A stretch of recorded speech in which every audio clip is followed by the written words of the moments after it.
International relations میں پیار اور محبت نہیں، صرف فائدہ اور طاقت چلتی ہے۔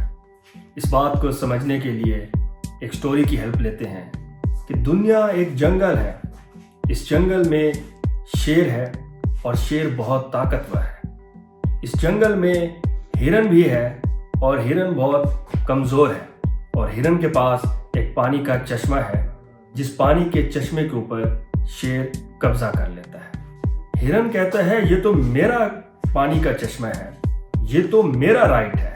شیر کہتا ہے رائٹ تو صرف طاقتوروں کا ہوتا ہے، یعنی مائٹ میکس رائٹ، اور یہ کوئی نئی بات نہیں ہے۔ 431 BC میں گریس میں جب ایتھنز اور اسپارٹاس کے درمیان لڑائی ہوئی تو ایتھنز نے اسپارٹاس کو ڈراتے ہوئے کہا، طاقتور وہی کرتا ہے جو وہ کر سکتا ہے، اور کمزور کو وہی بھگتنا پڑتا ہے جو اسے بھگتنا چاہیے۔ اور یہی ریئلزم ہے، یعنی دنیا امن کی باتیں کرتی ہے اور تیاری جنگ کی کرتی ہے۔ اس دوگلے پن کا نام ریئلزم ہے۔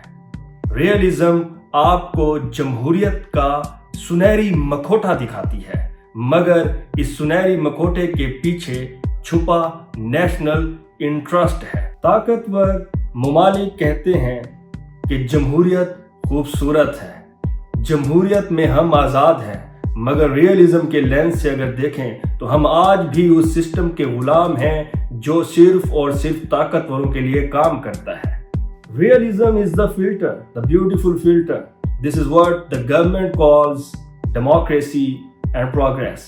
This is beautiful, this is expensive, and it's a total lie. اسی لیے ہینس مارگن تھاو نے کہا power was increasing, power is increasing, and power will be increasing. Why? Because of self-preservation. Why self-preservation? Because it has become mandatory. Why it has become mandatory? Because of lack of morality. Why lack of morality?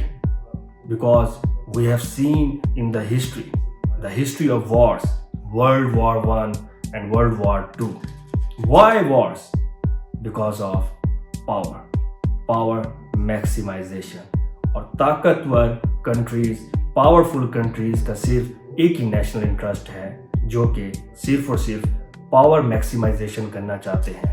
Hence Morgan تھاو کہتا ہے realism انسان کی egoistic اور selfish nature کے بارے میں بتاتی ہے کہ انسان سیلفش ہے، انسان ایگوئسٹک ہے، انسان سیلف انٹرسٹ کے لیے بات کرتا ہے۔ اور یہیں اسٹیٹ لیول پر پھر اسٹیٹس بھی ایگوئسٹک بن جاتی ہیں، ریئلزم کے پرنسپلز کو فالو کرتی ہیں، جیسے کہ فلسطین کمزور ہے، اسرائیل طاقتور ہے۔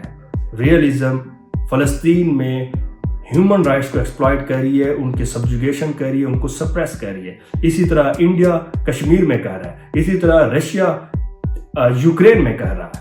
تو یہ وہ ساری ایگزامپلز ہیں جو ریئلزم کی پرنسپلز کے انڈر آتی ہیں، جہاں پر جمہوریت کے نام پر قتل و غارت ہو رہی ہے، جمہوریت کے نام پر دنیا میں وارز ہو رہی ہیں، جیسے رشیا یوکرین، جیسے اسرائیل اینڈ پیلسٹائن، جیسے انڈیا اینڈ کشمیر، اور ایسی بہت سی ایگزامپلز ہیں، جیسے USA نے وینزویلا پہ اٹیک کیا۔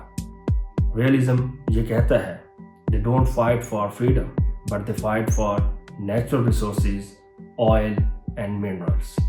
Thank you very much.